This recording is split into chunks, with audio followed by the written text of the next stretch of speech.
Well, hello and welcome to Until All Are Free. I'm really looking forward to today's conversation, which I think is going to be a little bit of a different one for our audience in that, we at the Exodus Road had a chance to participate recently in this big to us, like documentary moment where we get to talk at a nationwide level about what we're doing in this fight alongside others that we just have like such utmost respect for. And I thought it might be fun today to bring in our CEO, Laura Parker, who is also featured in the Newsmax documentary. We thought we might do a bit of a watch party. So, if you're listening to this right now, just so you know, we've got this on video. So take a look, go to our podcast website, which is in the show notes, and you can watch along. If you're on Spotify, maybe you're already watching video there. But I want to welcome you, Laura. Thanks for being here. Thank you. I'm so excited, Preston. Yeah. Laura, tell me, just before we dive quite in, tell me a little bit about why this is such a meaningful project for you to have participated in. Yeah, it's such a big deal. I think when Matt and I first started the Exodus Road almost 15 years ago, we were talking to each other only, at our kitchen table about the horrors of human trafficking. And for us, we didn't imagine that conversation would eventually end up on such a huge stage. And obviously, a lot of people have been talking about human trafficking for many, many years before us. But I think for me personally, it was really, really exciting to see the Newsmax documentary come out and to see that it had, 16 million viewership, an audience that large, and that this conversation would be able to reach a potential audience of that size, and that Matt and I and the Exodus Road got to participate in it. It was just so thrilling and really exciting. Yeah, I think to add to that, people perhaps on the outside, at least I didn't when we walked through this, do not realize how long of a journey it can be to even get a piece of content like this out the door. And so I think there's this, it was literally years in making in some ways. Yeah. Which is just remarkable. Right. And it's morphed over time because our original idea was a little bit of a different documentary, and he really shepherded all the different iterations of it to where it landed, which was just super, super exciting. Yeah, I totally. And it was such a great honor to play a role in kind of shepherding that, but then also to get to have a voice in this piece as well. So here's what we want to do today. We want to actually just invite you, if you're listening, to, I know perhaps for some of you this is an audible experience, but I think it's pretty compelling anyways. And so we want to just start. We're going to play kind of the first 2 minutes, and then we're going to dive in together and do a bit of a watch party where we land at different points in the documentary itself to talk about, why did this make the cut? Why is this an important part of the conversation? I'm really looking forward to it. So let's get started. Let's go.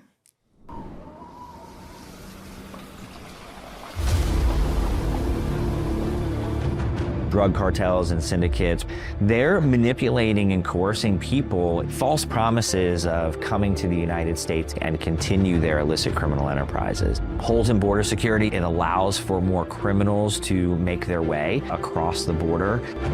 Human trafficking is a crime that is really hidden in plain sight. The industry is a $10 billion illicit industry in the United States alone. That exploitation can come right into your own homes, right through your kids' smartphones. Unfortunately, with technology and this battlefield that we have now, no longer do criminals operate within borders. They are global. The old days of the boogeyman or the white van that may show up, that's not the world that we're in today. They're posing as someone else, they're obfuscating where they are, trying to hide their identity, and they're ruthless. They're financially motivated. Children are their currency. I hate to make it sound scary, but nowhere is safe. But you really have to have supervision of your children. Traffickers will pretend to be peers and will connect in whatever environment the child is on. A lot of people get groomed on online apps. He could tell me everything about my life, so he was looking for me for a long time. In my mind, I'm thinking, what could he have done that was so horrific that someone would blackmail him? I served as an undercover investigator into human trafficking crime. My eyes opened up to the burden that was relieved with digital forensics. It will tell you so much more and so much faster. This person had reached out to Gavin was like, do you have what we talked about? Time is ticking. And that was the last that they heard from her. We all have digital devices, and all the data is critical evidence because the future of crime is digital. All right, Laura, so one of the first kind of concepts in the piece, when they came to us and they were like, what do you want to say about human trafficking? The first thing that we really wanted to get right is to just define human trafficking for the general public. Right, because there's so much, even now, there is still so much misinformation even about the definition of it. And, for us, I think the easiest way to think about it is exploitation of a person when someone else is profiting from that exploitation. I think that's the simplest way to think about human trafficking. There are two schools of thought. One school of thought is that forced marriage is also technically a part of human trafficking. And there's another school of thought that doesn't include forced marriage in the numbers. But essentially, when you think about human trafficking, you think of the 50 million potential victims today. It's people that are being exploited and someone else is profiting or gaining in some way from that exploitation, whether it's labor or that can be sexual services, but that can look like a lot of different things. But essentially, it's labor for someone else's gain. Yeah, I think people, when we talk about human trafficking, we have this big number in our heads, or it kind of circles in the industry, and it's that 50 million number. Right. And I think from the outside, for so many people, and naturally this is kind of because media has painted this portrait of this is what human trafficking looks like. They assume that's all sex trafficking, individuals experiencing sex trafficking. And the reality is only, about 44% of all trafficking victims fall into labor trafficking, of which sex trafficking is even a subcomponent. And so, it's a highly complex issue. When we talk about it here in the U.S., there's roughly 1.1 million is kind of the number that we hear often in terms of individuals experiencing it right now in the U.S. Right. Yeah, and even that is a misunderstanding, because I think a lot of times people think that human trafficking doesn't happen in the United States, right? They think it only happens in foreign countries, but the reality is that it is happening right here. And for us, that can look like forced labor in the agricultural community, or massage parlors. It can again look. There's a wide gamut of what that can look like. It can look like sex trafficking on street corners and in even online platforms. But it is happening here in our own backyards, and it's not just sex trafficking that's happening here in the United States too. Yeah, I know it was particularly exciting for us to be featured in this documentary alongside some voices that we have such great respect for. One of them being a man named Bill Wolf, who is currently with Homeland Security Investigations in the Office of the President at the U.S. level. And I wonder, let's give Bill a chance to just talk briefly about what human trafficking is or isn't in this day. Human trafficking is essentially exploiting other individuals for the purpose of profit.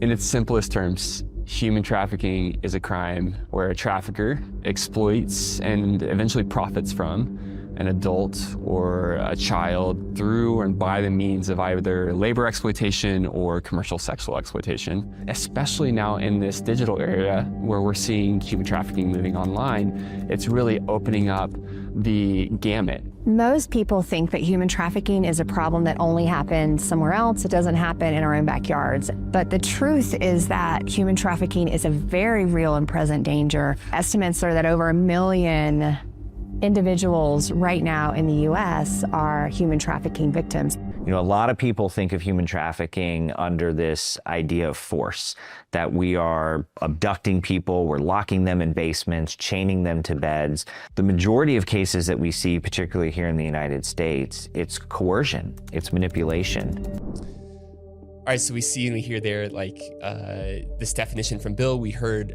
from John at the National Center for Missing and Exploited Children. And I think they provide this kind of perfect lens and setup for this other conversation that became this real crucial one that we wanted to highlight in the midst of the documentary. I wonder if you might talk a little bit about that, Laura, and this nature of how the crime has really moved online, what we mean by that, why it's even relevant to the conversation about human trafficking.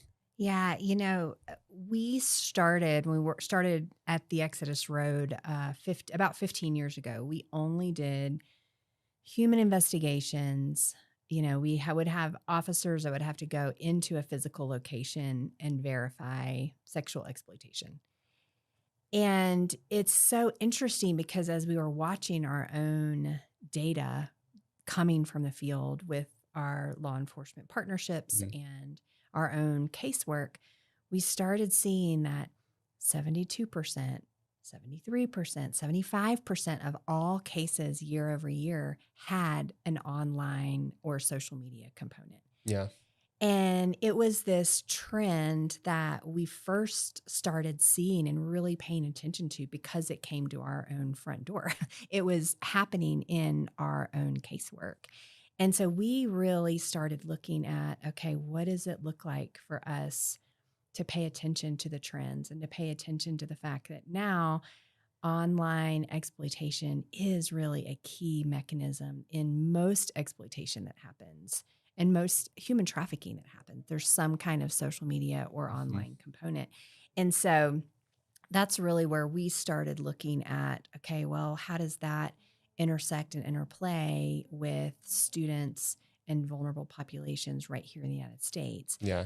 And that's really how we started this process. It was about 4 or 5 years ago that we were looking at our own data and seeing that things were quickly going online. Yeah, and I want to camp there for just a second and just help people to understand what we mean by even going online, because I think that point of change when we started to see that rise in social media being like a major component of a case, it really made a marked difference, because in the cases that we had worked so often before, you have someone who perhaps enters into human trafficking crime because they're physically recruited, or perhaps they're exploited by a trusted individual in their life, a coach, a mentor, a parent, or a family member in some ways.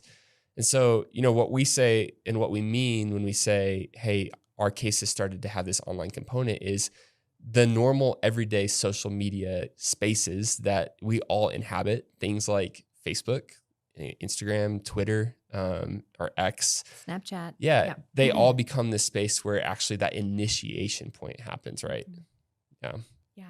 Yeah, the initiation points happens, and even the sales happen. We started seeing in Thailand on what used to be Twitter, we would see openly boys being sold for sale with prices that were being publicly tweeted out.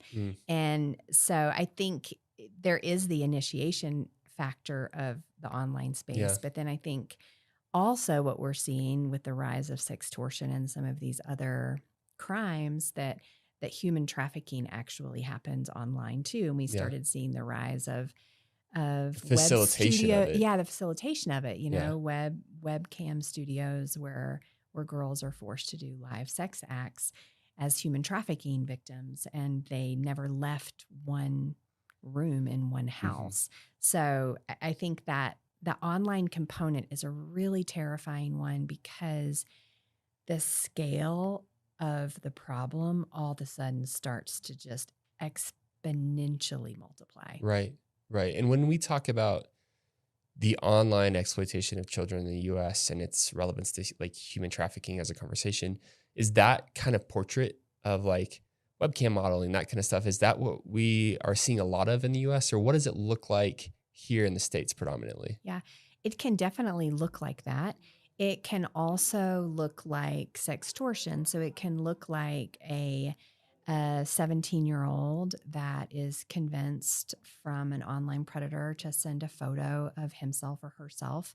And then that predator, all of a sudden when they get the photo, switches and becomes this person that is trying to blackmail the individual. But then also if that online predator starts to, or oftentimes will sell those images, then all of a sudden they're making money not only from the child himself, but also making money on the sale of the distribution of the image itself. And so, and I think that's what's so tricky about this particular time and space is that our definitions haven't even caught up really with what the crime is. Yeah. You know, people still think we were still trying to unpack and get people to understand what physical human trafficking is. Right. In, you know, kind of the typical or normative portrait. Yeah. And then now we add the online component and which crimes technically qualify as human trafficking and not. And again, it just becomes this really, it takes a complex problem and makes it even more complex when you add the online component. Well, and you add to it like, you know, the lack of the ability to even like effectively prosecute those kinds of crimes because they're not necessarily like covered or tested in the court of law under typical like human trafficking violations. It's massively complex. And I think, you know, one of the things that has been, of course, like a value at the center for us is to find voices from those who have lived these experiences to try and give standing to this issue and what we mean by sextortion, what we mean by its connection to human trafficking. And I know as we were thinking about, you know, who could we potentially open the door to for their story to be really highlighted in the midst of this documentary, of course, we thought of the guy who's pictured on screen, which is Preston Goff, who is a state representative in South Carolina. He is a parental survivor of sextortion, so he lost his son Gavin to it. And I want the audience to be able to hear a lot of their story kind of come through in this podcast. So we'll get a chance to listen. But before we do that, is there anything you want to say about kind of their story and how it has spoke to you? Yeah. You know, Brandon's story has really impacted me. I think I heard once this quote that said that pain that is not transformed will be transferred. And I really think about that in Brandon's story because it would have been so easy for him to just transfer the pain of the loss of Gavin and transfer that in a lot of negative ways in the world. And yet he has chosen to use that pain to transform laws, transform communities, transform the national conversation around sextortion and the safety of kids and big tech's responsibility in that. And so he is just an incredible inspiration. Yeah. Yeah. I think really there's nothing else that I need to add to that. At this point, let's dive in. I want to give you a chance. Take a listen as Representative Guffey speaks from his own experience. July 27th of 2022, I was out at a political event. I just won my primary. I still had a general election. I came into the house and it was quiet. Gavin and Cohen had just come back from a Young Life camp. Both of them had COVID, so they were quarantined to their room. And we had Callahan sleeping on the couch. And you can hear Gavin playing video games. And as a dad does often, you know, open the door like, hey, bud, keep it down. Mom's trying to sleep. That seemed like a nightly occurrence. We found out Gavin was playing video games with a friend until midnight, and he jumped off the game and he told his friends, I'm going to talk to this girl. He had some girl reach out to him on Instagram, and that was the last that they heard from him.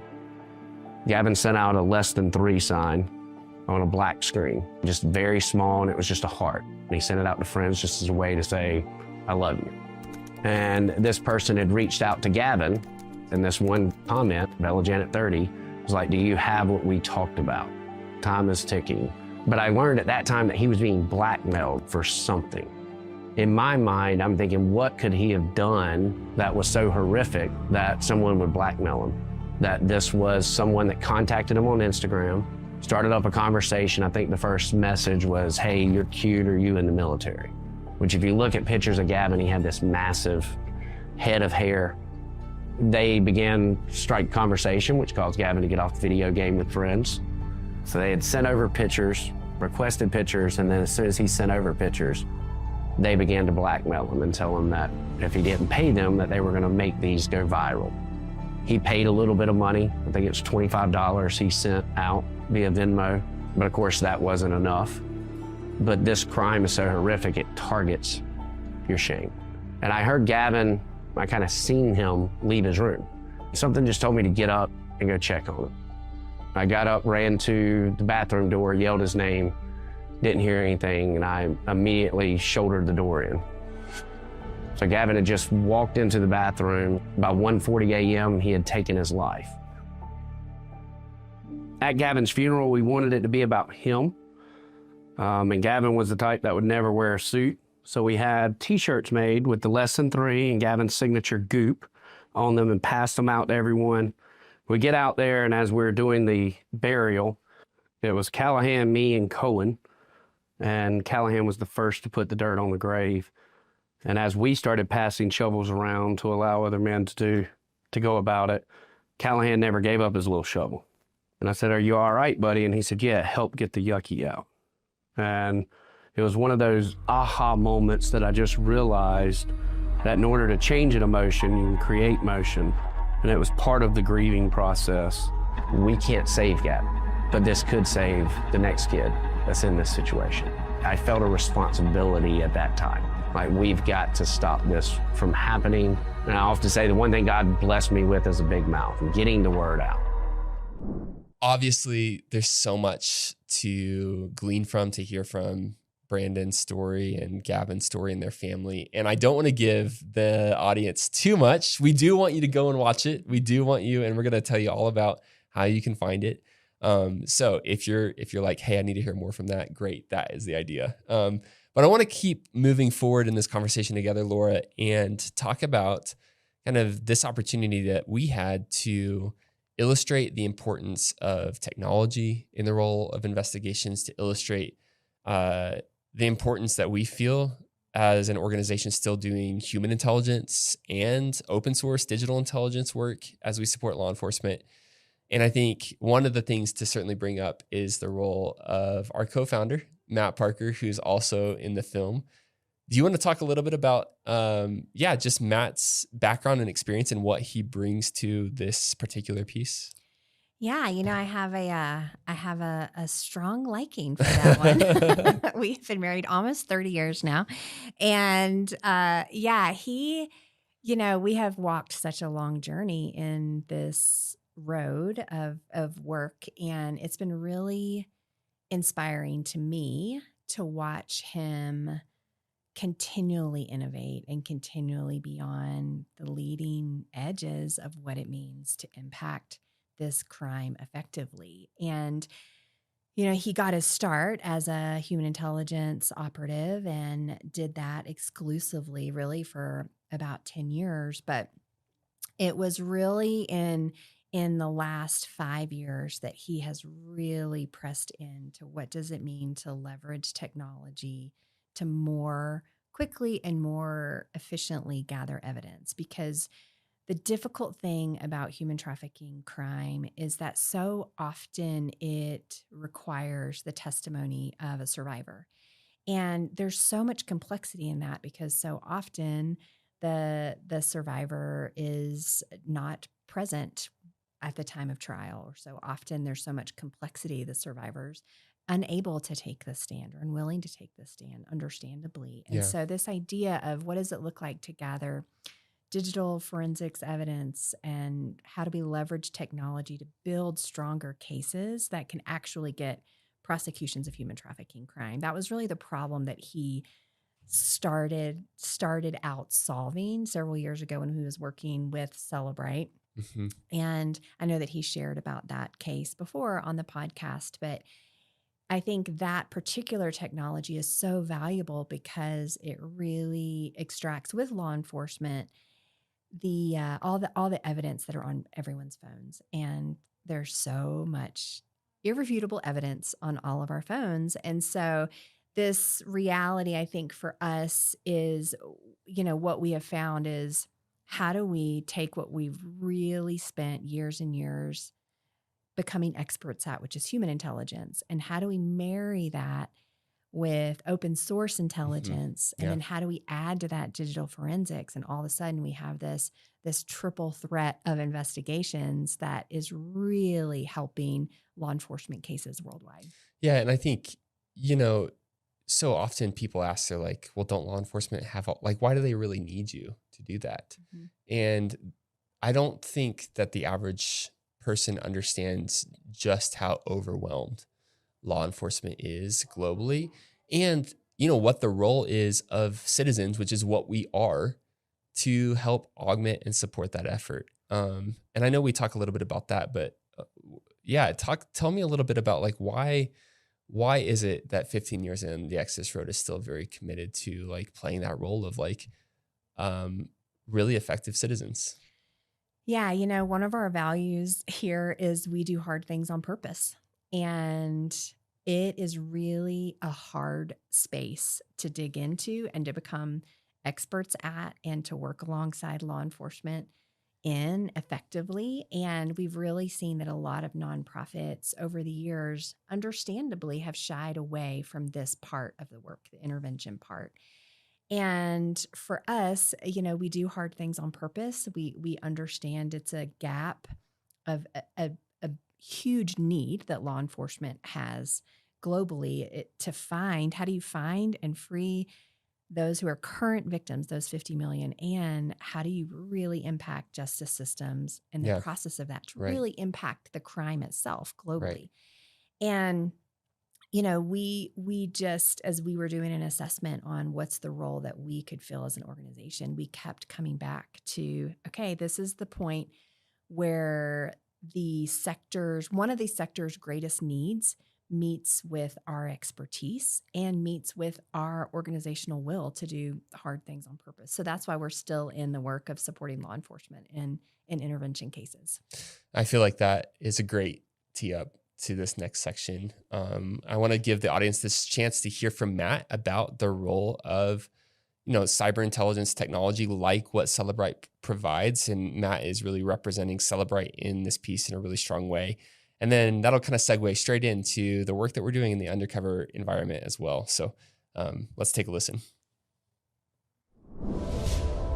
I get the privilege of traveling the world to really evangelize Celebrite's products of digital forensics and how critical those products can be in the fight against crimes. And so more than ever, digital forensics is playing a critical role to identify criminals, victims, the players, and gather the necessary evidence for successful prosecution.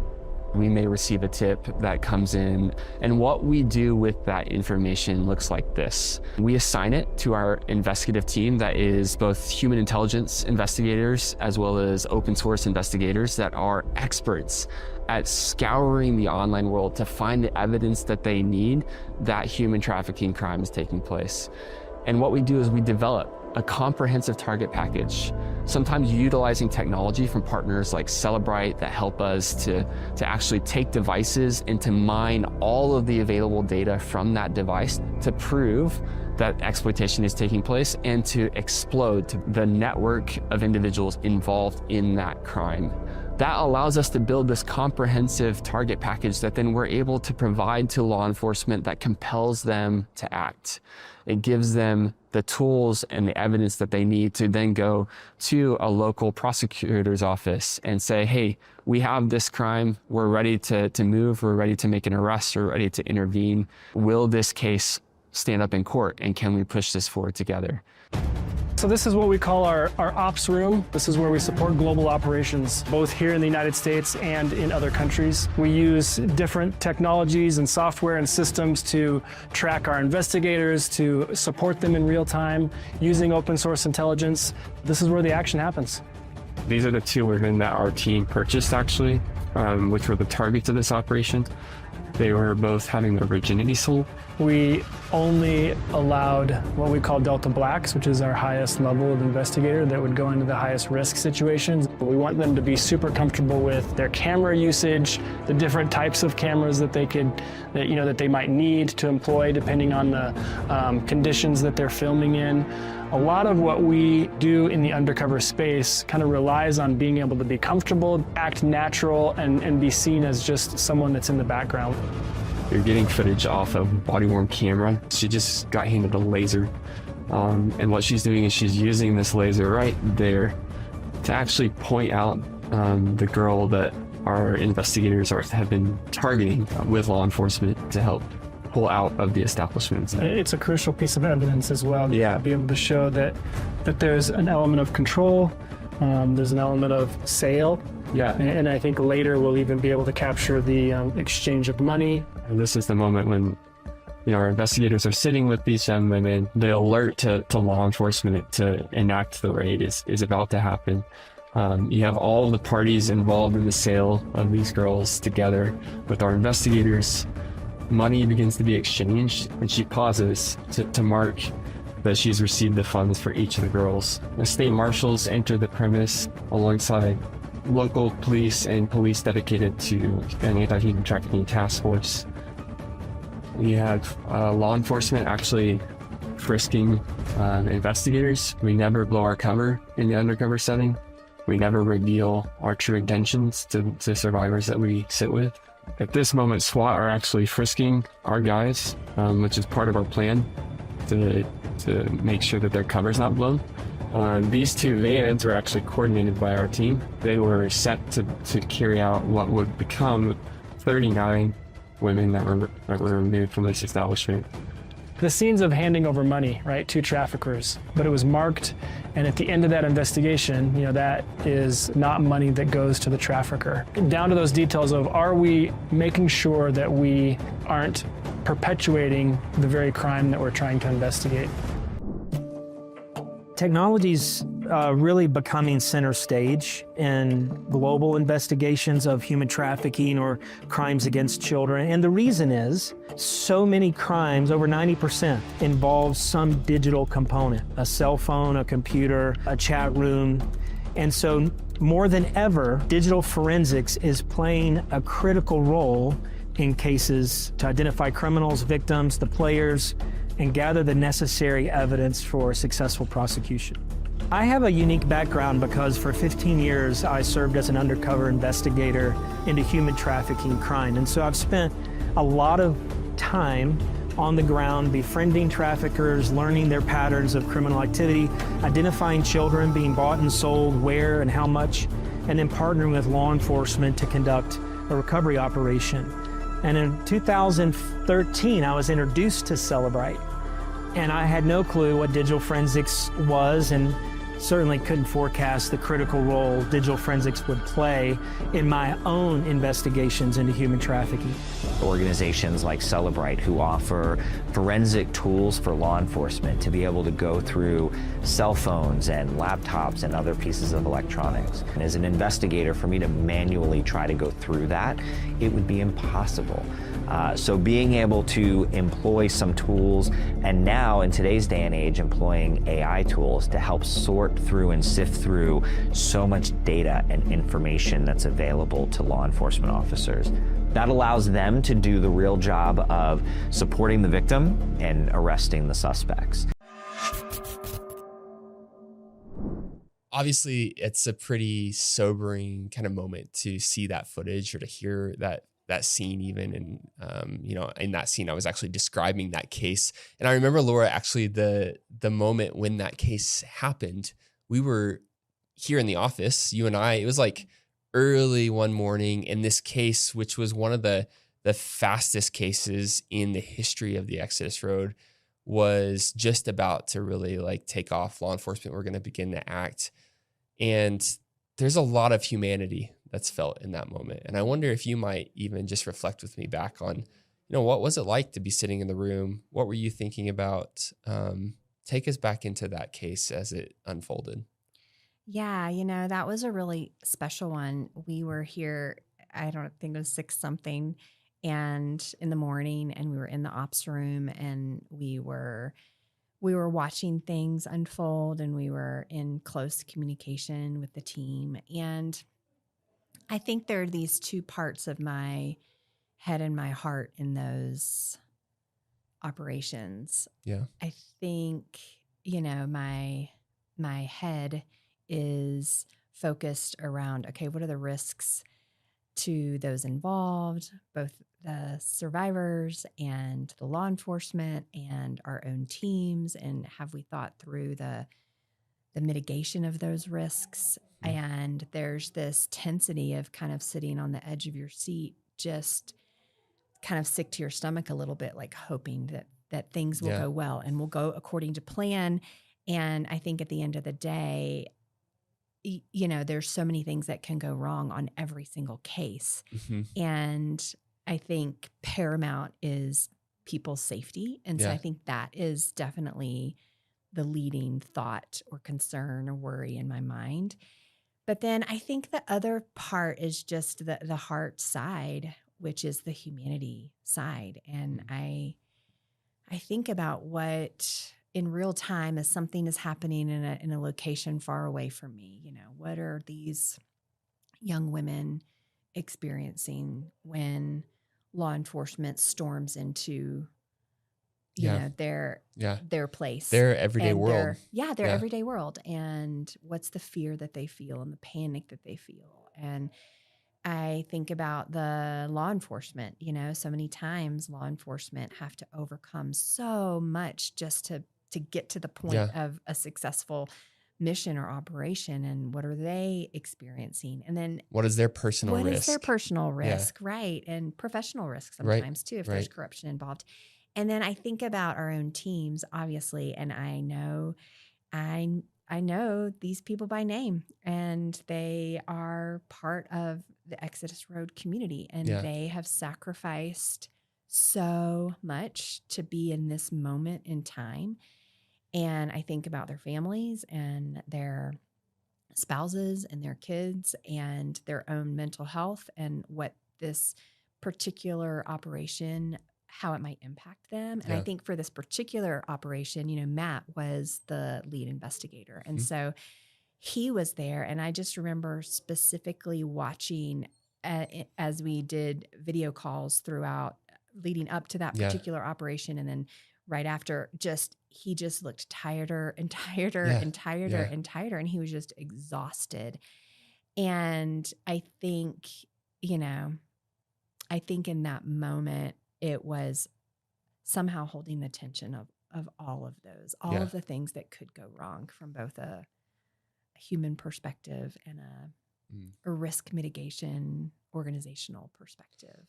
Well, and here we are, like, halfway around the world watching dots on a screen move, right? Yeah. And that's the real-time glimpse that we have into it, is these dots on a screen, and we're trying to interpret, like, if that's good or bad movement, or like what it means. And of course, it's like the whole time you're just hoping beyond hope that like everything's going to plan. Right. Yeah. And I think it's just, you're just on the edge of your seat. We talk a lot about that quote from Theodore Roosevelt, The Man in the Arena. And it feels like we just get this privilege of watching these brave men and women go into the arena in these operations. And they're marred by dust and sweat and blood but we get to watch in real time, which is such an honor and such a gift. And also at the same time, so incredibly terrifying. Yeah. you know? Yeah. So. Yeah. And in that particular story, the case unfolds and everyone was safe. Yeah. 2 establishments raided at the same time, immensely complex. Over 30 women removed from the establishments. And you celebrate those moments, and yet, you celebrate them even more because of how sweet they are, because of how many don't go to that plan. So, and it's the biggest exhale imaginable. Right. Right.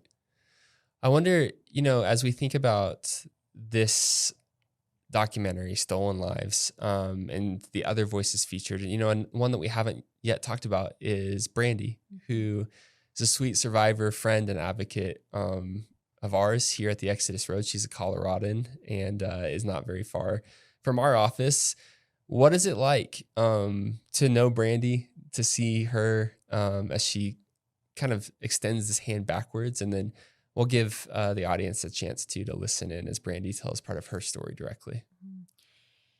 Yeah, you know, Brandy is incredible. And I think she's incredible because, again, she has chosen, just like Brandon has chosen, not to transfer her pain, but to transform it, to use it to transform the lives of other vulnerable women around her. And, you know, I think the courage it takes to be vulnerable and to share your story and the grit it takes to be able to be at a place where you have walked through your own healing to where you can have the courage to share your story publicly is massive. And it's, I think there is nothing like someone who has lived a trauma, lived that type of abuse. There's nothing like hearing directly from that person. Yeah. The value of that, the power of that to other people. You know, I'm not a human trafficking survivor. There are limits to how I can inspire or encourage other vulnerable women or men or boys and girls around the world who might be trapped in that situation or might have lived through that situation. Yeah. But that limit is not placed on other survivors. And the survivors that are in a place that they can become voices and can use their experience to lift others up, to shine a light on this issue, it's absolutely remarkable. And it's really inspiring. You know, it's another group of people that are in the arena in this work in ways that are really, that only they, really in ways powerful. only they can bring. Only they can bring. Yeah. Yeah. Well, on that note, I mean, you said it best. It's really, there's nothing like hearing directly from a survivor. So let's take a look. Let's listen to what Brandy has to share. I was staying with a friend, and that friend was like, let's go to Reno. We checked in. She said that she was going to go get our bags after we got to the room. After she left, somebody was knocking on the door. That's when he entered my life. I thought was one of her friends, but he turned out to be a pimp. Unfortunately, You do a lot of, you know, should I run? Should I stay? I'm scared. So the first few days, he beat you within an inch of your life so that you're too scared to leave. I wasn't like bringing in as much money. I wasn't trying anymore. And he would beat you when you got home or back to the hotel. So I got into his phone and turned on his location and sent it to some of my ex's friends. By the time that they got there and they pulled up and I just ran. Every time I have shared my story, there's always somebody that says it's happened to them too, but I just want to help others and raise awareness in the situation. Brandy's story really ends triumphantly because of her own resolve as a survivor. Her willingness to say, I will not stand for this in my own life. I will do anything that I can to escape this. She took that back into her control, wrenched it away from the trafficker that was exploiting her, and now stands on the other side, thriving, and not thriving for her own need, but thriving so that she can actually turn back and extend a hand to other survivors. I love that Brandy gave us this opportunity to kind of hear from and see this glimpse into what it is like to be a survivor here in the United States specifically. And I know, we as an organization have been really growing in our response to the issue of human trafficking here in the US in really profound ways over the last few years. If you've been a part of our community, you've probably heard us talk all about like our prevention education work. And I want to take this opportunity. We're sitting with the CEO of the Exodus Road. Laura, will you share a little bit about what the Exodus Road's response to human trafficking in the US looks like and perhaps even what's on the horizon? Yeah, Preston, you've been very involved in this project, but, when we started seeing that over 70% of all of our cases had that social media online component, we really started asking ourselves, okay, this is a unique vulnerability for kids and vulnerable populations right here in the US. And we had done prevention education work in other communities in Asia, for example, that were specific to what that community was struggling with vulnerability to human trafficking. And when we started really looking at 4 years ago now, I guess, the marriage of our own cases saying and pointing to the fact that so much of this crime was happening online, and the data from other places, right? The data from other places. It's like that Spider-Man meme. Have you ever seen like the 3 Spider-Men and they're all pointing at each other? Yes. And it's like identical. Yes. It's like totally, yeah. that kind of moment. Yeah, was it was like, that kind of moment. Yeah. And, you know, I have an education background. And so I have a real heart for what does it look like to be in schools and in front of kids as they're learning and developing their own resiliency skills. And so that's why we developed our prevention education program addressing digital safety called Influenced, which has since gotten federal funding, which we're so excited about in Colorado, also in Pennsylvania. And so that funding has allowed us to really implement pretty aggressively over the last few years. And we've learned so much about what kids are really facing online. And I think one of the things that has been sobering to us is we knew it was bad, but as we're getting the data and the surveys that are coming back from doing this project and this program in schools around the US, what we're seeing is that it's actually way worse than we even thought that it was. You know, we did a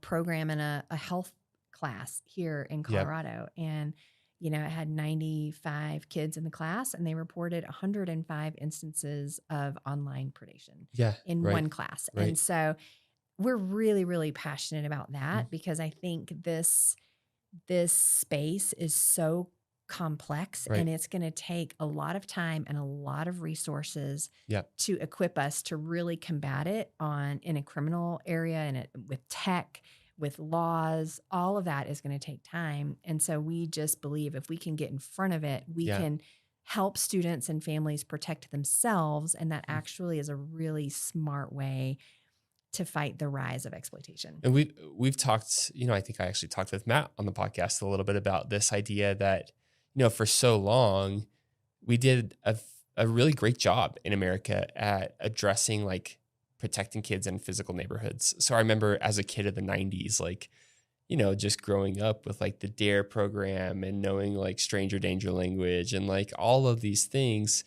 And I think where we've really have ground to make up is in understanding that those physical neighborhoods have really moved online. And like, that's where the majority of our kids are spending their time, and the protections for them in those spaces have not caught up.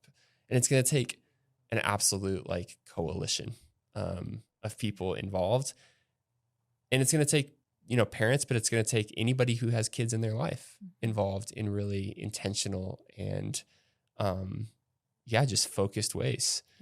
Yeah. I mean, I'm a parent of 3, and the most difficult thing that I would say I've had to navigate as a parent, especially as my kids got into middle school and older, was how do you navigate the digital world in their spaces? And I think parents really have got to pay attention, and it is not something that we can just ignore, you know. And I think when you have kids that are spending 8.5 hours a day online on average, and those kids are also described and defined as the loneliest generation, and then you add into that formula a massive influx of predators who would exploit sexualized content, grooming. You just have a recipe for disaster. You know, it's not just one guy in one white van in a whole community. It's like 1,000 white vans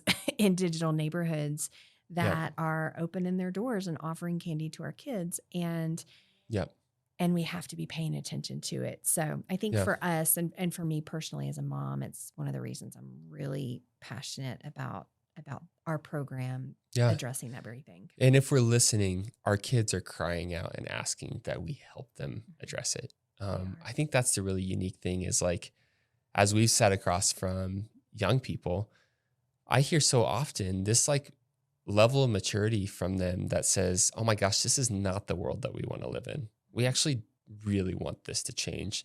Help us change this. And influence becomes this great mechanism for facilitating that kind of change for facilitating healthy conversations about the world that we want to create that doesn't exist at the moment. I think, you know, as someone who's been in this work for, I guess, a little over 6 years now, and to sit across from someone who's been in this work for a decade and a half, there's a real truth to this belief that it's costly. There is a measure of overwhelm, just to use the kind of phrase that I said in the documentary. There's a measure of overwhelm when you consider what we're up against. So what is it? I'm going to ask you, this is like the Laura Parker question. What is it that gives you hope in this work? Yeah, it's a great question. I do think, especially in the anti-human trafficking sector, full-time nonprofit work, you have to be pretty serious about hope, because it is too hard if you don't have a pretty white-knuckled grip on what your purpose is that keeps you going. And I think for me, I really think of two things. I think of the individual and the human dignity that we get to participate in giving back. Yeah, helping to restore. Helping to that to restore. Yeah.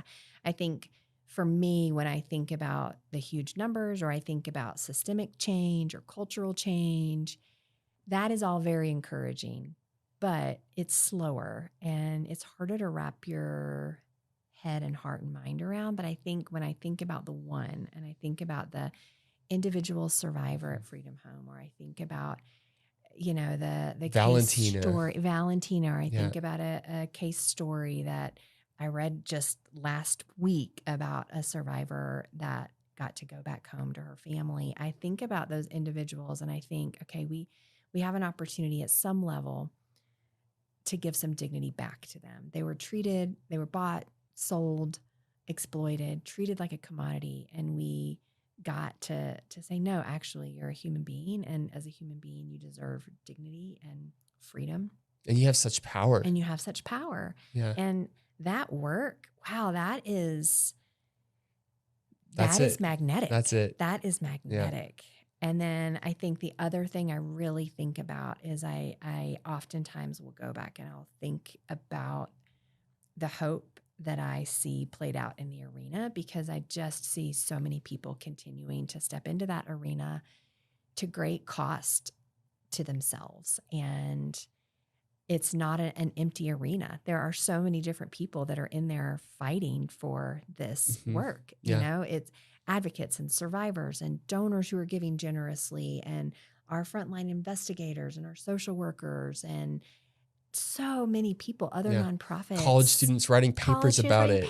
I mean, there's so much good happening. And I think the fact that we get to participate in the arena, because we're in there fighting, we definitely have blood and sweat and tears on us. Got a couple scars. We got have a couple scars too, for sure.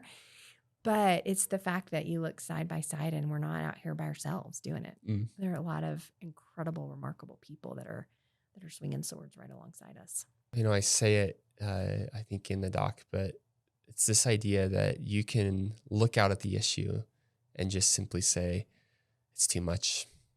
I can't do it. Can't do it alone. Or you can realize, I can't do it alone, but I can roll up my sleeves and I can link arms with you and with you and with you. And together we might be able to make a difference for the one. And that might actually make a difference for the hundreds and the thousands, and leave this lasting impact on this issue that initially felt far too dark to make any difference within. That's so well said. It's a great gift to be able to do this work. So that said, we've given you this glimpse into something that we're really proud of at its core, which is this documentary. It's called Stolen Lives, let me get this right. It's called Stolen Lives, America's Human Trafficking Crisis. It's available for streaming, and it'll continue to be rebroadcast on Newsmax Plus. And we'd be honored if you would just take some time to watch it. It's a great glimpse into this work that the Exodus Road is doing, and really, truly, this coalition of voices around the country that are bringing resolve to this fight. Any last words from you, Laura? Yeah, I think please watch it. It takes an hour, and I know an hour might feel like a long time, but hey, you made it through the end of this podcast. So you do have some time. That's right. And Ted Lasso is not back yet. So right. So get it done. That's right. And I know it feels heavy to watch, like at a human level, right? It feels heavy to watch a documentary on human trafficking. But if you can give us an hour, you will understand the human trafficking crisis in America exponentially more. And I think my challenge to you would be, as you're watching it, to ask yourself, what is my next right step? What's my next right thing? Yeah.